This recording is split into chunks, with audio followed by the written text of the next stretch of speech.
I think we have an email question before we do that, get all, in the nitty gritty here. If I am the legal guardian of my 12-year-old's lawsuit settlement, can I withdraw the funds on my own, or do I have to always get the probate court's permission? Emily. Well, Emily, that's a great question, because we actually have a lot of clients who actually go through this, every year, where they have to oversee a minor. And it all depends based upon whether that money is set up in a restricted account, or whether that money is in an annuity, or whether that money actually is in some type of fund that is controlled by a guardianship. And so there's many different nuances that are into play. If the money's less than a certain amount, you don't have to get court approval. If it's a large settlement, you do have to get court approval. But assuming that the money is in a restricted account and you are the guardian, unless it's something that is necessary for the child, you will have to get court approval for certain things. And normally, if it's not just for the maintenance and care and normal expenses of helping a child or helping a 12-year-old, you're going to have to go in front of a court to obtain some additional funds to help that child out. So if I were you, I'd consult with the attorney who helped settle or resolve the personal injury matter, or help procure the funds for the minor, and make sure that you're dotting your I's and crossing your T's, because you definitely wouldn't want to do something that gets crossed there with messing with a minor's money, because the court will really come down hard on that. Well, and I think the key thing you said there was to go see the attorney. Yes, you go hire an yes. attorney. My practice, I don't deal with a lot of guardianships, and I definitely don't deal with probate. My understanding, it's very difficult, and it's one of those things. Well, Rob, everybody always asks. Well, I'm sure they ask you. You hear it all the time. Who's going to get the child? And the courts defer to the mother, because just a mother has the maternal aspect of raising a child and stuff, unless there's something just egregious out there that tilts that one way or the other.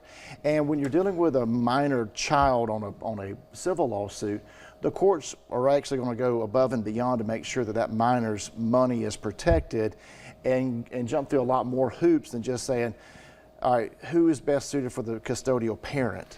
Right, in a divorce case. And then let me go back a little bit here to what you just said. It's not your grandfather's or even your father's family law anymore. July of 2023, the governor signed a new bill that basically thought, when we're talking about paternity or we're talking about custody in cases, although Florida didn't actually use the term custody, but it's a 50-50 rebuttable presumption.